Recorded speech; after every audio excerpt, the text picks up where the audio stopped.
नमस्कार, मैं हूं डॉक्टर मंजीत सिंह पटेल, राष्ट्रीय अध्यक्ष all India NPS employees federation.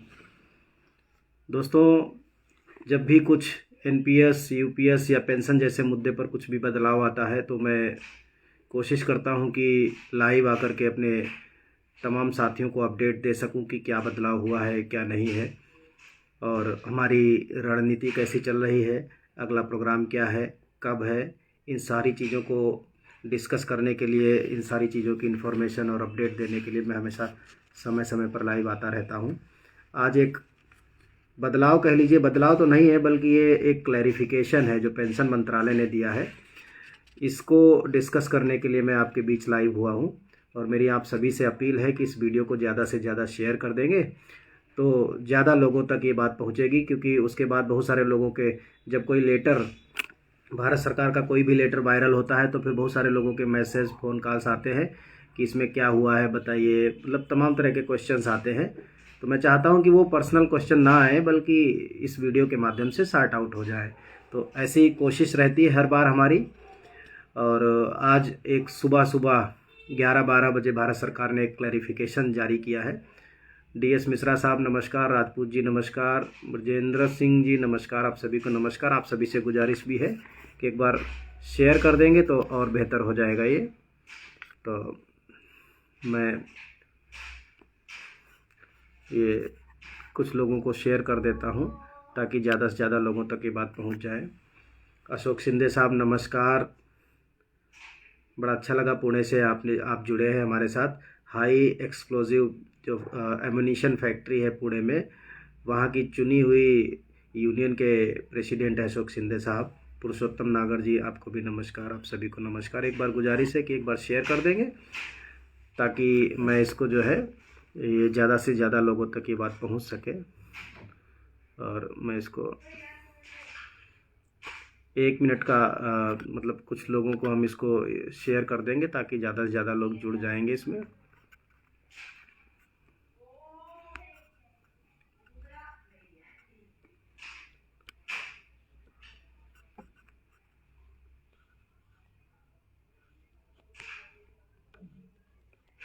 जी जी,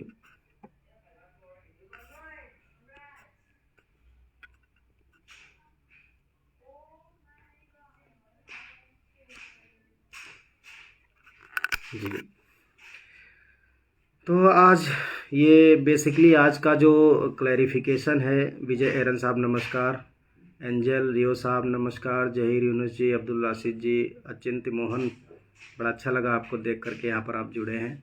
एजाज हमीद साहब। और तो मेरी कोशिश रहती है कि टाइम टू टाइम लोगों को अपडेट दे सकूं कि क्या बदलाव हुए हैं, क्या चल रहा है सरकार में। और अभी चूँकि फ्राइडे को ही पार्लियामेंट का सेशन ख़त्म हुआ है, अब उम्मीद है कि अगले हफ्ते हमारी बैठक हो जाएगी माननीय मंत्री जी के साथ में, या फिर जो फाइनेंस सेक्रेटरी हैं पेंशन बहाली के मुद्दे पर उसी में लगे हुए। 2 बैठकें हमारी हो चुकी हैं और तीसरी बैठक जो कार्मिक मंत्री जी हैं उनके ऑफिस बीयरर्स के साथ हमारी बैठक हुई थी अभी थोड़े दिन पहले ही। तो हम लोग लगे हुए हैं लगातार कि हम सभी जानते हैं अब 2021 वाली एनपीएस में हम लोग पहुंच गए हैं। अब यूपीएस नहीं है हमारे बीच में। जैसी एनपीएस थी, जिस एनपीएस का हम लोग विरोध कर रहे थे, वो एनपीएस अभी हम लोगों के बीच में एज इट इज़ बनी हुई है। दोस्तों, 2-3 बातें हैं जो सबसे इम्पोर्टेंट हैं। पहली है, इस समय आज का जो सबसे बड़ा जो मुद्दा है वो है पे कमीशन। पे कमीशन के गठन से पहले से लेकर के all India NPS employees federation लगातार इस मुद्दे को उठाता रहा है। पे कमीशन के गठन के लिए सरकार पर दबाव बनाता रहा है। कुलदीप सिंह खत्री साहब जुड़े हैं, बड़ा अच्छा लगा आपको देख करके। और all India NPS employees federation day 1 से पे कमीशन के गठन को लेकर के बहुत सीरियस रहा है और ये हमारे बीच का सबसे ज्वलंत मुद्दा है। पेंशन तो बहाल हो ही जाएगी, पेंशन की लड़ाई काफ़ी लंबी है, लेकिन पे कमीशन 10 साल में आता है और थोड़े 1-1.5 साल में ही पे कमीशन बैठ करके अपनी रिपोर्ट दे देता है और लोगों की सैलरी और पेंशन रिवाइज होती है।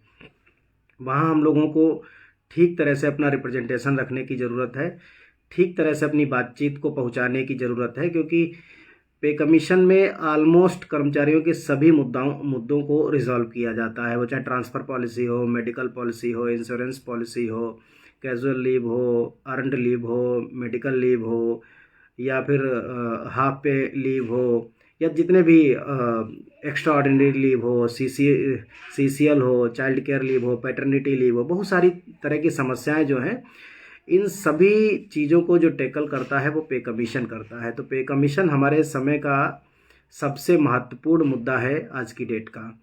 और पुरानी यूनियंस हैं, बात करेंगी, वो उनका फ़र्ज है, कैसे बात करते हैं कैसे नहीं करते हैं। लेकिन all India NPS employees federation basically 4-5 point हैं जिन पर गंभीरता के साथ प्रयास कर रही है। मैं पहले भी आपको बता दूं, पुरानी पेंशन बहाली उसमें एक बहुत बड़ा मुद्दा है, पे कमीशन में भी हमारे 2-3 मुद्दे, बड़े मुद्दे हैं, उनके बारे में आपको बता दूं। सबसे पहला है कि फिटमेंट फैक्टर, वो क्या हो, कितना हो, कैसे आएगा, इन सारी चीज़ों को लेकर के फिटमेंट फैक्टर के ऊपर काम करना है। दूसरा है कर्मचारियों का बीमा, कहीं 30 रुपये कटते हैं, मर जाए तो 30,000 रुपये मिलते हैं परिवार को। 60 रुपये कटते हैं तो 60,000 रुपये मिलते हैं।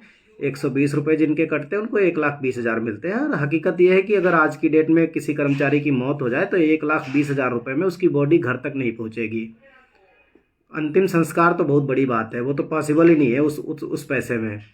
तो ये एक बहुत बड़ा मुद्दा है जो इंश्योरेंस का मुद्दा है। हम लोगों की कोशिश है कि किसी भी कर्मचारी का, मतलब सबसे छोटा कर्मचारी जिसे हम क्लास 4 कर्मचारी कहते हैं, उस कर्मचारी का भी हम मान करके चल रहे हैं कि हम 50 लाख रुपए का मिनिमम उसका इंश्योरेंस सरकार को देना चाहिए। उस पर हम लोग काम कर रहे हैं।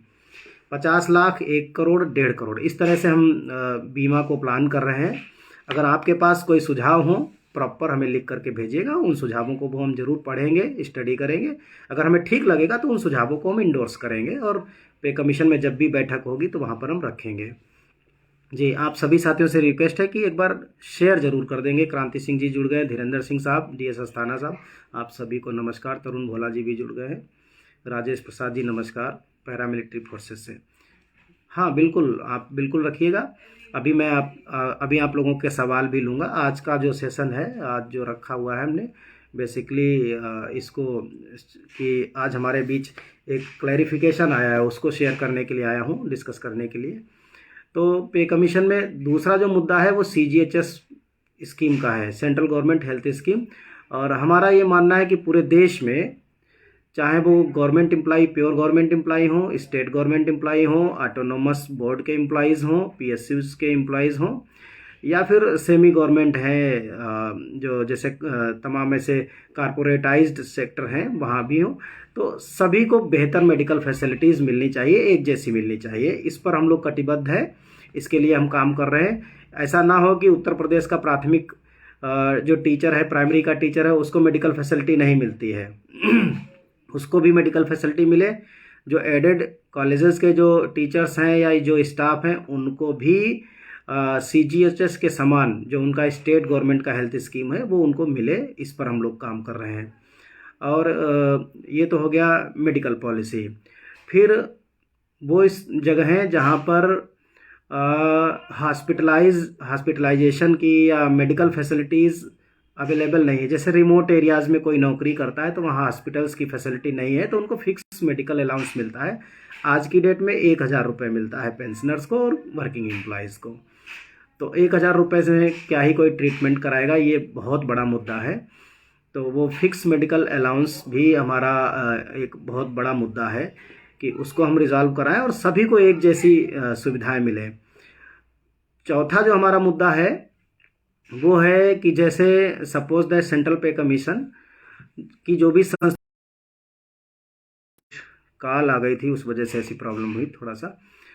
तो जो चौथा हमारा जो सबसे बड़ा मुद्दा है कि वो ये है कि जैसे सेंट्रल गवर्नमेंट का 8वां पे कमीशन लागू होने वाला है, 1.5-2 साल में हो ही जाएगा किसी न किसी तरह से, कैसे न कैसे एक दिन रिपोर्ट आएगी, फिर लागू हो जाएगी और लोगों को वो सारी चीज़ें मिलेंगी भी। मुद्दा ये है कि तमाम, जैसे पंजाब में अभी 6ठा पे कमीशन चल रहा है और पश्चिम बंगाल में भी अभी 6ठा पे कमीशन चल रहा है। मैंने पूर्वोत्तर भारत के तमाम राज्यों को विजिट किया है, वहाँ के कर्मचारी संगठनों से मिला हूँ, कर्मचारियों से मिला हूँ। चल तो वहाँ 7वां पे कमीशन रहा है, लेकिन उनका पे मैट्रिक्स या जो पे स्ट्रक्चर है वो एकदम अलग है। जैसे अगर मैं बिहार की बात करूं, बिहार का जो प्राइमरी का टीचर है उसका बेसिक 25,000 रुपये है, जबकि सेंट्रल गवर्नमेंट का या जो यूपी का बेसिक टीचर है उसका 35,400 रुपये बेसिक सैलरी है। तो ये बेहतरीन मतलब जो है, ये इतने बड़े बड़े डिफरेंसेस हैं, इतनी बड़ी बड़ी एनोमलीज हैं कि उसी जगह पर सपोज दैट कि नालंदा में एक केंद्रीय विद्यालय में टीचर है और एक नालंदा में बिहार सरकार का प्राइमरी का टीचर है। दोनों एक ही जगह रहते हैं, एक ही रूम में रहते हैं, मान लो दोस्त दोस्त है और दोनों स्कूल वहीं पोस्टिंग है, एक ही जगह रहते हैं, तो एक को बेसिक सैलरी 35,400 और एक को बेसिक सैलरी 25,000। ये एक बहुत बड़ी एनोमली है। दोनों एक ही काम कर रहे हैं, सेम पोस्ट पर हैं। ऐसे ही त्रिपुरा में भी मैंने देखा है, उनका भी पे कमीशन का जो पिछले जो मतलब 7th जो पे कमीशन उनके यहाँ लागू हुआ, तो वो पे स्ट्रक्चर ही एकदम अलग है, पे मैट्रिक्स पूरी की पूरी अलग है। मिज़ोरम में भी मैंने देखा, मेघालय में भी देखा, पूरी अलग है। तो अजय पांडे साहब लिख रहे हैं आपके हर मुद्दे को समर्थन। Thank you Ajay Pandey ji. तो मैं ये बात बताना चाह रहा हूँ कि ये इस तरह के मुद्दे हैं, जब भारत सरकार कहती है, हमारा पूरा देश कहता है कि एक देश एक संविधान, एक भारत श्रेष्ठ Bharat, one nation one ration, one nation, सब कुछ मतलब एक संविधान। तो उस आवाज़ स्पष्ट नहीं आ रही। अमित जी का मैसेज आया। अमित जी नमस्कार। शायद थोड़ा सा नेटवर्क का इशू है, लेकिन मैं उस पर हूँ, वाईफाई कनेक्शन पे हूँ। मेरे ख्याल से हमारे यहाँ तो ठीक है, कभी कभी दिक्कत हो जाती है थोड़ी बहुत, तो थोड़ा सा एडजस्ट कीजिएगा प्लीज़। अब इसमें कुछ हम कर तो सकते नहीं हैं। तो हाँ, तो ये इस तरह के जो इशूज़ है इनको हम रख रहे हैं। 5-6 हमारे इशूज़ हैं बेसिकली। और एक और बात कहूँगा कि तमाम मीडिया में मैं मतलब पिछले 15 दिन से देख रहा हूँ, मेरे स्टेटमेंट्स को अलग अलग तरीके से मीडिया लिख रही है। हमने अभी तक कोई भी फिटमेंट फैक्टर भारत सरकार को दिया नहीं है। अरे अभी पे कमीशन का ऑफिस ही नहीं मिला, अभी पे कमीशन ने काम ही नहीं करना शुरू किया, तो हम रिप्रेजेंटेशन देंगे किसको? तो अभी तक किसी भी संगठन ने पे कमीशन कोई रिप्रेजेंटेशन नहीं दिया है, कोई भी फिटमेंट फैक्टर की डिमांड नहीं की गई। कल मैंने देखा, कल दैनिक जागरण के एक न्यूज़ में और एक कोई और बड़ा न्यूज़पेपर है, मुझे ध्यान नहीं आ रहा, उसमें भी मेरे ख्याल से नवभारत टाइम्स में भी मेरा एक स्टेटमेंट छपा है और उस पर हेडलाइन लिखी है कि कर्मचारी संगठन ने 2.64 का फिटमेंट फैक्टर सरकार से मांगा। तो ये पूरी तरीके से गलत न्यूज़ है और बड़े बड़े प्लेटफार्म पर इस तरह की न्यूज़ आ रही है। देखिए, मैं बार बार बोलता हूँ, मुझे फाइनेंस मिनिस्ट्री के कई साथी हैं जिन्होंने बोला कि 1.9 ही मिलेगा, कोई बोलता है 1.72 ही मिलेगा, ऐसे भी लोग बोलते हैं। मैं आप लोगों को एक बात तो क्लियर कट बता दूं कि 1.91 या 1.92 पॉसिबल नहीं है। मतलब 1.92 पर तो आप ऑलरेडी होंगे without profit and without loss के। मतलब ऐसे समझिए कि 2.1 से किसी भी तरीके से भारत सरकार भी अगर फिटमेंट फैक्टर को कम भी करना चाहे तो कर नहीं सकती। साकेत नौडियाल जी जुड़े हैं, बहुत अच्छा लगा आप जुड़े, बहुत बहुत धन्यवाद। एक बार शेयर भी कर देंगे तो और अच्छा लगेगा। तो कोई भी सरकार मतलब 2.1 से तो कम पॉसिबल ही नहीं है, पॉसिबिलिटी ही नहीं है जी। सरकार को जो कर रहा है पता नहीं क्या लिख रहे हैं, मुझे समझ में नहीं आ रहा है। तो खैर ये तो पॉसिबल नहीं है कि तमाम तरह के जो मीडिया में इस तरह की खबरें आ रही हैं उन पर ध्यान ना दें। इम्पॉर्टेंट ये है कि all India NPS employees federation लगातार कुछ मुद्दों पर, पे कमीशन के कुछ मुद्दों पर लगातार मुद्दों को उठा रहा है मीडिया के माध्यम से। तो वो डीजीएचएस और सीजीएचएस भी उनमें से है। खास करके दिल्ली सरकार के जो कर्मचारी हैं, बेसिकली उनको पेंशन, वेतन, भत्ते, नियम, कायदा, कानून सब सेंट्रल गवर्नमेंट तय करती है, लेकिन उनके यहाँ डीजीएचएस यानी दिल्ली गवर्नमेंट हेल्थ स्कीम लागू होती है। तो रिटायरमेंट के बाद मजबूरन आदमी को दिल्ली में ही रहना पड़ता है, जबकि उनको जो मेडिकल फैसिलिटी मिलती सेंट्रल गवर्नमेंट की तरफ से, उनके वेतन भत्ते भी सब सेंट्रल गवर्नमेंट देती है। तो उस मुद्दे को भी लेकर के हम चर्चा कर रहे हैं, डिस्कशन हमारे चल रहे हैं और हम ये अपील करेंगे पे कमीशन से कि जो दिल्ली गवर्नमेंट के जो भी एम्प्लॉयज़ हैं आफ्टर रिटायरमेंट उनको डीजीएचएस और सीजीएचएस दोनों में से एक चुनने का विकल्प दिया जाए, ताकि जो आदमी दिल्ली में नहीं रहना चाहता है उसको मजबूरन दिल्ली में ना रहना पड़े। ये बहुत इम्पॉर्टेंट है। दिल्ली में आप देख ही रहे हैं कैसे पॉल्यूशन कितना है, क्या क्या कैसी कैसी बीमारियां आती रहती हैं यहाँ, मतलब फैलती रहती हैं। तो लोग कम से कम रिटायरमेंट के बाद अपने गांव या अपने शहर वापस जा सकें आराम से, मेडिकल फैसिलिटी की उनको दिक्कत ना रहे, जहां वो जाएं वहां उनको मेडिकल फैसिलिटी मिल जाए। ये हमारा मतलब जो है दिल्ली को लेकर के हमारा एजेंडा है। तो आज जिस मुद्दे को लेकर के हम आए हैं आप लोगों के बीच लाइव, तो उसको हम डिस्कस कर लेते हैं। मेरे पास में एक ये पेपर है, आज ही पेंशन मंत्रालय ने इसको निकाला है, government of India, ministry of personnel public grievances and pensions.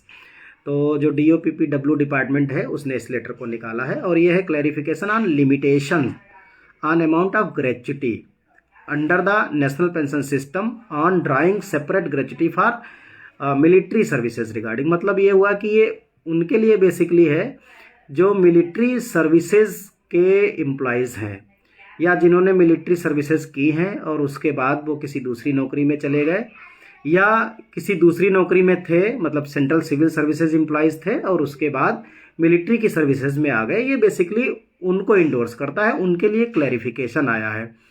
तो इसका जो पहला पॉइंट है वो ये कहता है कि सपोज दैट कोई मिलिट्री में नौकरी करने वाला कोई भी व्यक्ति जो मिलिट्री सर्विसेज में है, जिसके ऊपर मिलिट्री सर्विसेज के रूल्स लागू होते हैं, ऐसा कोई व्यक्ति या तो सुपरएनुएशन पे रिटायर हो गया और वो एनपीएस के तहत है।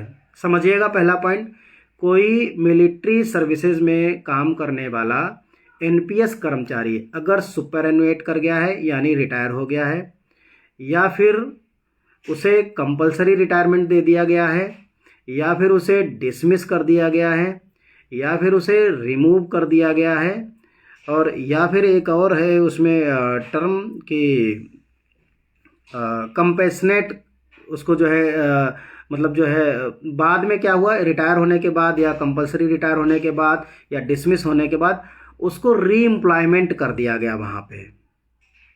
सपोज दैट कोई कोर्ट में चला गया या उसने कंपेशनेट ग्राउंड की डिमांड की और उसकी सरकार ने डिमांड स्वीकार कर ली, उसको दोबारा री एम्प्लॉयमेंट कर दिया गया, दोबारा से नौकरी में रख लिया गया। तो ऐसी स्थिति में जबकि पहले उसे, जब वो नौकरी में था तब उसे जो ग्रेच्युटी दी गई थी, उसके बाद अगर उसको री एम्प्लॉय किया गया है तो बाद की नौकरी का उसे ग्रेच्युटी भुगतान नहीं दिया जाएगा। ये क्लैरिफिकेशन है। तो बहुत सारे साथी मेरे पास फ़ोन आता है, खास करके पैरामिलिट्रीज़ के जवानों का फ़ोन आता है और मिलिट्री के भी साथियों का फ़ोन आते हैं। वो बताते हैं कि उन्होंने नौकरी छोड़ दी थी, कि क्या उन्हें ग्रेच्युटी मिलेगी। बहुत सारे लोगों को नहीं मिली है। तो ऐसे सभी लोगों के लिए इम्पॉर्टेंट है, उनके यहाँ रूल है कि अगर वो टर्मिनेट भी कर दिए जाते हैं तो कई बार कंपेशनेट ग्राउंड पर उनको दोबारा रख लेती है सरकार, उनकी मर्सी अपील पर उनको दोबारा से नौकरी मिल जाती है। तो ऐसे सभी लोगों को जिनको री एम्प्लॉयमेंट दिया गया है या दिया जाएगा, उनको बाद की नौकरी, री एम्प्लॉयमेंट के बाद के रिटायरमेंट तक की ग्रेच्युटी का भुगतान उनको सरकार नहीं करती। ये क्लैरिफिकेशन है। पॉइंट नंबर इसका 1 में ही ये कहा गया है कि अगर पॉइंट नंबर 2 में अगर कोई कर्मचारी सपोज दैट मिलिट्री सर्विसेज से रिटायर हो गया है या उसने मिलिट्री की सर्विसेज छोड़ दी हैं और वो सिविल सर्विसेज में, चाहे स्टेट गवर्नमेंट में चला जाए और चाहे सेंट्रल गवर्नमेंट में चला जाए, खास करके वो स्टेट की बात नहीं करते क्योंकि ये सेंट्रल पॉलिसी पे बात करते हैं, सेंट्रल गवर्नमेंट में चला गया है, दूसरी नौकरी लग गई है, पहले वहाँ नौकरी कर रहा था फिर यहाँ नौकरी करने लगा, तो ऐसी स्थिति में अगर वो थ्रू प्रॉपर चैनल था तो उसकी सर्विसेज जुड़ गई तो ग्रेच्युटी भी उसकी एडिशनल जुड़ जाएगी और 25 लाख जो अभी मैक्सिमम उसकी लिमिट है उससे कम ही रहेगी। अगर एक जगह उसको ग्रेच्युटी का भुगतान पूरा कर दिया गया है तो दूसरी जगह नए सिरे से उसकी ग्रेच्युटी शुरू हो जाएगी। जितने दिन की नौकरी होगी उतने दिन के हिसाब से उसको ग्रेच्युटी का भुगतान उसको मिल जाएगा। ये पॉइंट नंबर 2 है। पॉइंट नंबर 3 कहता है कि अगर किसी कर्मचारी कोई कर्मचारी सपोज दैट स्टेट गवर्नमेंट से या सेंट्रल गवर्नमेंट से मिलिट्री सर्विसेज में चला गया तो भी उस पर वही रूल लागू होगा कि अगर उसकी सर्विस ऐड हो गई है पिछली सर्विस, तो जो मैक्सिमम लिमिट है उसको एक्सीड नहीं करेगी ग्रेच्युटी। अगर पीछे की ग्रेच्युटी का भुगतान कर दिया गया है और यहाँ सर्विस ऐड कर दी गई, सपोज दैट कि कोई आदमी केंद्रीय विद्यालय में नौकरी कर रहा था, 15 साल उसने केंद्रीय विद्यालय में नौकरी करी, फिर छोड़ दिया और वो मिलिट्री सर्विसेज में आ गया और 15 साल की वहाँ पर उसने ग्रेच्युटी का भुगतान ले लिया है, थ्रू प्रॉपर चैनल था और वहाँ पर ग्रेच्युटी का भुगतान उसने ले लिया है, तो यहाँ जो बाकी टाइम नौकरी करेगा उतने दिन की उसको ग्रेच्युटी का भुगतान उसके हिसाब से होगा, पिछली वाली ग्रेच्युटी फिर उसमें ऐड नहीं होगी। ये बात इसमें पॉइंट नंबर 3 में इन्होंने कही है। पॉइंट नंबर इसका 4 है, जो references have been received in this department seeking clarification with regard to limitation on grant of separate gratuity for the civil service in respect to government servants re employed in the civil service after rendering military services. कह रहे हैं कि military services से अगर कोई आदमी civil services में चला गया और उसने अपनी ग्रेच्युटी मिलिट्री सर्विसेज में उसने अपनी ग्रेच्युटी जितनी बनी थी वो ले ली, तो ऐसे केसेस में जो उसकी नई नौकरी होगी सिविल सर्विसेज में उसकी भी ग्रेच्युटी को उन्होंने स्वीकार कर लिया है, वो ग्रेच्युटी उसको दी जाएगी जितनी बनेगी और पिछली ग्रेच्युटी से उसका कोई मतलब नहीं रहेगा। ये बेसिकली मिलिट्री सर्विसेज के एम्प्लॉयज़ को ये बेनिफिट मिलता है, बाकी जगह पर ये नहीं मिलता है, आम सिविल कर्मचारी को नहीं मिलता है, लेकिन इनको ये ग्रेच्युटी का बेनिफिट मिलता है। तो ये 4 ही पॉइंट इसमें मेन है और ये खास करके एनपीएस एम्प्लॉयज़ जो हैं या मिलिट्री के जो एनपीएस एम्प्लॉयज़ हैं उनके लिए है बेसिकली। तो एक छोटा सा क्लैरिफिकेशन था, आज ही निकला है, हो सकता है कल इस पर बहुत सारे मीडिया प्लेटफार्म पर न्यूज़ भी आए। तो आज की हमारी तरफ से यही थी इतनी जानकारी। और एक बात मैं फिर आप लोगों से कहूँगा कि all India NPS employees federation धरातल स्तर पर तकनीकी रूप से और डेमोक्रेटिक रूप से दबाव भी बनाने में काम करती है और तकनीकी रूप से चीज़ों को रिजॉल्व कराने में भी काम कर रही है। हम खाली ढोल नहीं बजाते हैं, केवल ढोल बजाने का हमारा काम है नहीं कि हमें फिटमेंट फैक्टर 3 से कम नहीं चाहिए, 3.84 चाहिए, 5.5 चाहिए या इतना चाहिए, हम ऐसे नहीं होता है। ना ही ऐसे केवल किसी को अगर ये लगता है कि 3.84 मांगने से हमको 2.84 मिल जाएगा तो फिर मैं 3.84 नहीं मैं 10.84 मांगूंगा, ऐसे होता नहीं है। कोई भी फिटमेंट फैक्टर है उसके पीछे लॉजिक होते हैं, उसके पीछे प्रॉपर क्लैरिफिकेशन एक्सप्लेनेशन दिए जाते हैं, कैसे और कितना आएगा फिटमेंट फैक्टर, किस लेवल पर कितना होगा। 18 लेवल हैं, कोई लेवल कम ज़्यादा करने की ज़रूरत अगर लगती है, बहुत सारे डिपार्टमेंट्स में प्रमोशन की दिक्कत है, होते ही नहीं, जिस पोस्ट पे आदमी लगता है उसी पोस्ट पे रिटायर हो जाता है। तो ऐसी भी समस्याएं, इन सारी चीज़ों को कैटर करते हुए फिटमेंट फैक्टर वगैरह बनते हैं। इतना ऐसे नहीं बनता। मेरी वाल पे लोग लिखते हैं कि 3.84 से कम नहीं चाहिए, तो ठीक है, कम नहीं चाहिए, कम मत लेना। हमारा काम यह है कि अगर आप 3.84 से कम नहीं चाहिए तो 3.84 के पीछे प्रॉपर एक्सप्लेन करके बताओ कि कैसे 3.84 आया, वो बताओ, या कैसे 2.84 निकाला आपने, कैसे आया वो बताओ। और नहीं तो ऐसे मैसेज करने का मतलब वाल पे फेसबुक पे लिख देते हो तो इससे कम नहीं चाहिए, केवल आलोचना करनी है तो फिर करते ही रहो, फिर उसका कोई मतलब नहीं है। तो all India NPS employees federation इस तरह से काम करता है और चाहता है कि ऐसे साथी जुड़े। हम ये अपील भी कर रहे हैं आप सभी साथियों से कि all India NPS employees federation से जुड़ें, हमारा जो फेसबुक पेज है उससे जुड़े और हमारी मेंबरशिप भी लें। हम लोग फ्री ऑफ कास्ट मेंबरशिप करते हैं, 1 रुपये से मेंबरशिप करते हैं। जो भी चाहे 1 रुपया दे करके हमारा मेंबर बन सकता है, वो हमारे मेंबरशिप बने। और जितने देश भर में बहुत सारे संगठन हैं उनसे भी हम अपील करते हैं कि all India national public sector employees federation के साथ अभी तक 62 एसोसिएशंस जुड़ चुकी हैं।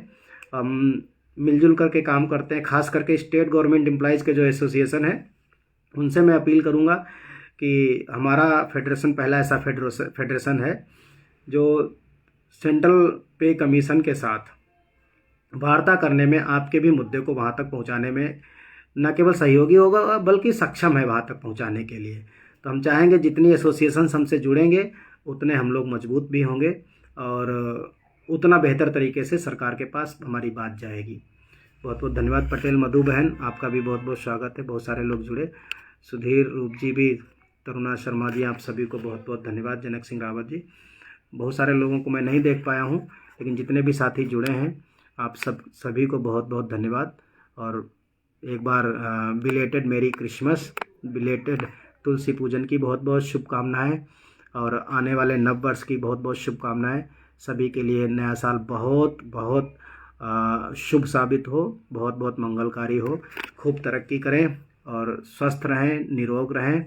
और कर्मचारी हित के लिए ही नहीं, समाज के हित के लिए, देश के हित के लिए, राष्ट्र के हित के लिए जहाँ ज़रूरत पड़े आवाज़ भी उठाते रहें।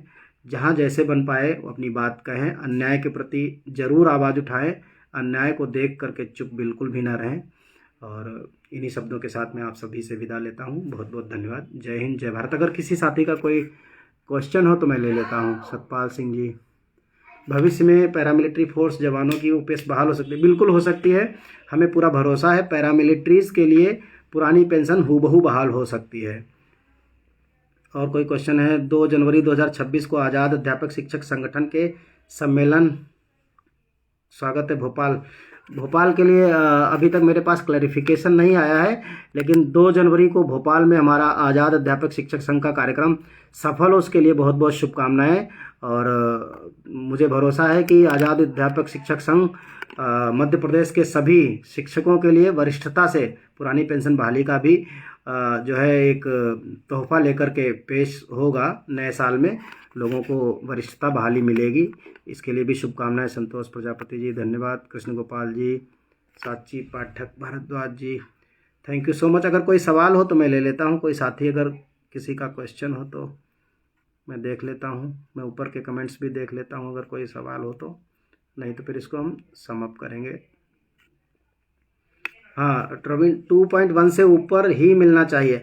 अब भैया मैंने 2.1 ये कहा कि ये तो बिना प्रॉफिट के है, मतलब 2.1 से तो कम पॉसिबल ही नहीं।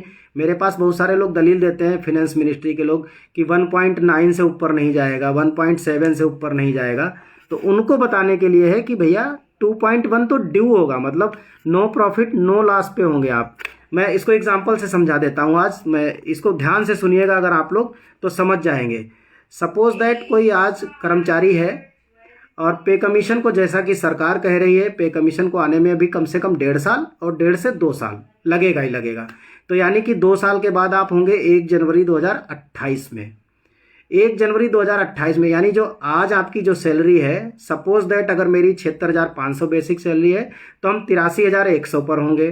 कोई आदमी जो आज की डेट में जो 35,000 पे है वो होगा वहाँ 40,000 के आसपास या 39,000। तो और डीए कम से कम 5 बार बढ़ चुका होगा, साल में 2 बार बढ़ता है, तो 26 में 2 बार बढ़ेगा, 27 में 2 बार बढ़ेगा, और डीए 28 का जनवरी का ड्यू हो जाएगा, यानी 5वां डीए ड्यू होगा। 2 इंक्रीमेंट लग करके, यानी 26 का इंक्रीमेंट, 27 का और 28 का इंक्रीमेंट ड्यू होगा, यानी 3 इंक्रीमेंट और 5 डियरनेस अलाउंसेज। अगर इसे मिला करके केवल इसे ही मर्ज करोगे तो आप पाओगे कि 1.97 पर आप विदाउट प्रॉफिट, विदाउट लॉस के ऑलरेडी सैलरी ले रहे होगे आज के कंपैरेटिवली। यानी कि अगर आज 100 रुपये सैलरी है तो उस समय 197 रुपये होगी। तो 1.97 तो विदाउट प्रॉफिट, विदाउट लॉस के आप ऑलरेडी होंगे। अगर 1.97 का फिटमेंट फैक्टर देगा तो आपको 1% का भी बेनिफिट नहीं होगा। सपोज दैट 1.97 के बाद अगर सरकार आपको केवल 13% का प्रॉफिट देती है, केवल 13%, जैसा कि पिछली बार दिया था, तो भी आप कितने हो गए? 97,300 हो गया। 2.1 तो ऐसे ही हो गया, इसमें फैमिली यूनिट्स कंसीडर ही नहीं है। तो मेरा कहने का मतलब ये है कि कुछ भी हो जाए, मतलब कतई बिल्कुल कहते हैं ना कि धरती आकाश ही खत्म हो जाए, तो भी 2.1 से तो कम पॉसिबल नहीं है ना। तो 1.9 कहाँ से होगा? अब अगर हम फैमिली यूनिट्स को 3 से जिसके बढ़ा करके 5 करवाने की जो डिमांड है हमारी, 3 को अगर 5 करते हैं तो 66% का डिफरेंस आता है। हम मिनिमम भी मान लेते हैं 3 से बढ़ा करके 4 भी होगा तो 33% का डिफरेंस आता है। 33% अगर जोड़ दोगे तो 2.43 हो गया ऐसे ही। तो इस तरीके से जो देखिए जो हमारी कैलकुलेशन है वो ये कहती है कि 2.64 एक एवरेज फिटमेंट फैक्टर हो सकता है। होगा ऐसा नहीं कह रहा हूँ, या यही होगा ऐसा भी नहीं कह रहा हूँ, मतलब एवरेज फिटमेंट फैक्टर की बात कर रहा हूँ कि इतना हो सकता है। लेकिन अब सरकारें तो सारी जितनी कंजूसी करनी होती है वो कर्मचारियों के लिए ही करते हैं। हम सभी जानते हैं, ये कुछ कुछ इसमें छुपा हुआ नहीं है, ये बड़ी ओपन सी चीज़ है। तो कितना आता है, कितना सरकार रखती है, कितना लोग डिमांड करते हैं। शैलेंद्र प्रताप जी, बहुत बहुत स्वागत। तो अगर कोई सवाल और हो तो मैं ले लूँ, फिर नहीं तो हम लोग टाटा बाय बाय करते हैं।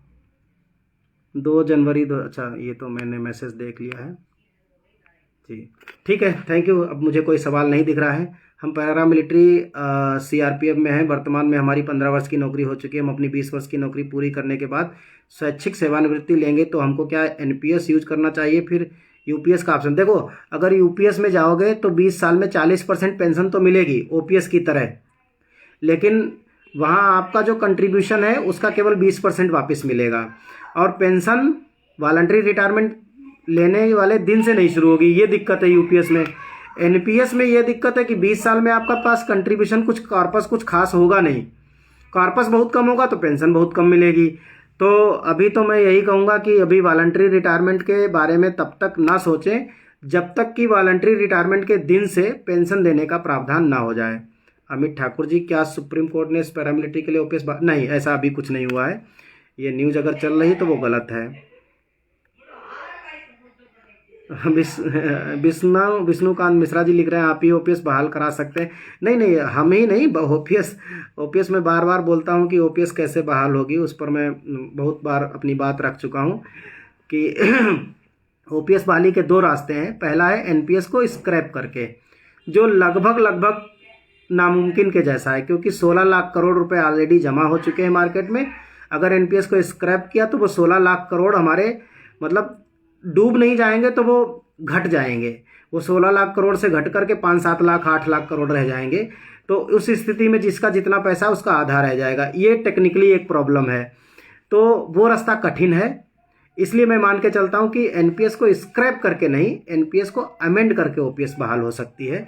तो मैं दूसरे वाले रास्ते पे चलता हूँ जो संभव है, जिस पर कुछ हासिल हो सकता है, मैं उस पर काम करता हूँ।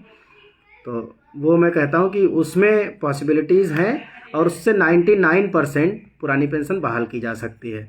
और होगा एक दिन, क्योंकि एक दिन एनपीएस को चलाना और भी मुश्किल हो जाएगा, क्योंकि 14% अलग से कंट्रीब्यूशन देना सरकारों के लिए बहुत मुश्किल काम हो जाएगा। एक जैसे जैसे तनख्वाहें बढ़ेंगी तो 14% राशि भी बढ़ जाएगी, तो वो बहुत मुश्किल काम हो जाएगा। उस समय तो एनपीएस चलाना मुश्किल हो जाएगा। भले ही एनपीएस को स्क्रैप ना करे सरकार, लेकिन अपने कंट्रीब्यूशन को उस समय कम करेगी, तो ये भी तय है एकदम। इसीलिए मैं कहता हूँ कि हम जैसे हिमाचल वालों ने पुरानी पेंशन बहाल कर दी, लेकिन कर्मचारियों का पैसा आज तक उनके खाते में नहीं गया, 3-4 साल होने को हैं। राजस्थान ने बहाल कर दी, उनका पैसा फंस गया। झारखंड ने बहाल कर दी, उनका भी पैसा फंस गया। तो हम ऐसे किसी समाधान की बात नहीं कर रहे हैं कि आसमान से गिरे और खजूर में अटके, ऐसा ना हो जाए। हम उस ओपीएस की बहाली की बात कर रहे हैं जो वास्तविक ओपीएस बहाली हो, झूठी नहीं, वर्चुअल नहीं। हम उस ओपीएस की बहाली की बात करते हैं, वो हम उस तरीके की बात करते हैं। एनपीएस में बहुत सारे कमेंट हैं, लेकिन मुझे सरकार सारा टैक्स पेयर का चला गया, वो क्वेश्चन चला गया। टेट मैटर क्या हो रहा है? टेट मैटर पे देख रहे हैं आप, आंदोलन हो गए। संसद देश की सबसे बड़ी जो जगह है जहां मुद्दे उठाए जाते हैं, संसद, और उस पर विपक्ष ने वॉकआउट भी कर लिया उस दिन। तो अब इतना बड़ा मुद्दा ये पहुंच चुका है, वॉकआउट हो गया इस मुद्दे पर, तो समाधान निकलेगा। टेट वाले मुद्दे पर समाधान निकलेगा। कम से कम 2009 से पहले वाले जितने भी टीचर हैं उनके लिए तो टेट अनिवार्य नहीं होना चाहिए। इस पर कुछ न कुछ जरूर निकलेगा।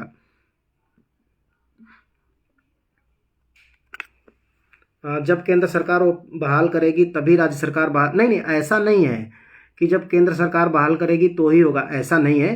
राज्य सरकार चाहे तो अपने कर्मचारियों के लिए पुरानी पेंशन बहाल कर दे, लेकिन जो उनका पैसा और जो सरकार का अंशदान मिल करके जो चला गया एनपीएस ट्रस्ट में, और उस ट्रस्ट से चला गया अलग अलग बैंकों के पास, वो बैंकें स्टेट गवर्नमेंट के कंट्रोल में नहीं है, वो सेंट्रल गवर्नमेंट के पास है वो पीएसयूज। वहाँ से वो पैसा कैसे निकलेगा? वो तब तक नहीं निकल सकता जब तक कि पीएफआरडीए में संशोधन ना हो। और पीएफआरडीए में संशोधन कौन कर सकता है? सेंट्रल गवर्नमेंट कर सकती है, वो स्टेट नहीं कर सकता। इसलिए पुरानी पेंशन बहाली का जो मुद्दा है वो सेंट्रल गवर्नमेंट के ही रास्ते निकलेगा। जनक सिंह रावत जी, भोपाल, स्वागत है आपको, आना है सर। मैं ज़रूर आऊँगा, मैं एक बार बात करूँगा, बड़े भाई जो हमारे भरत पटेल जी हैं उनसे मैं बात करूँगा और देखता हूँ कि क्या प्लानिंग है, कैसे चल रहा है। शक्ति सिंह साहब, मंजीत भाई, हम सभी आपके साथ हैं। मैं आप सभी से गुजारिश करूँगा कि all India NPS employees federation को ज्वाइन करें और all India NPS employees federation कर्मचारियों के वास्तविक मुद्दों के साथ, वास्तविक तरीक़ों के साथ लड़ाई कर रहा है। और जब आप जुड़ेंगे तो आपको बहुत सारी सच्चाइयाँ, बहुत सारे हमारे काम भी दिखेंगे। Thank you so much. NPS का भी पॉलिसी क्लियर क्यों नहीं कर पाती सरकार की, किस समय पेंशन स्टार्ट होगी और एरियर? एनपीएस में तो खैर कुछ क्लियर करना नहीं, सारी चीज़ें क्लियर हैं। यूपीएस में थोड़ी सी दिक्कतें हैं, वो अगर सॉर्ट आउट हो जाए।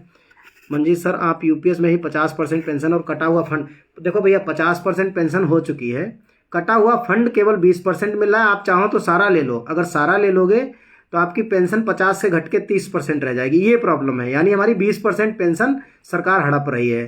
तो वो पैसा तो हम वापस आप निकाल सकते हो अपना हिस्सा, लेकिन अगर निकालते हो तो आपकी पेंशन घट रही है, ये दिक्कत है। तो यूपीएस में अगर वो समस्या सॉर्ट आउट हो जाए तो यूपीएस अपने आप ही ओपीएस बन जाएगी। अभी देखो, अभी सरकार कुछ ना कुछ गजट निकालेगी यूपीएस को लेकर के।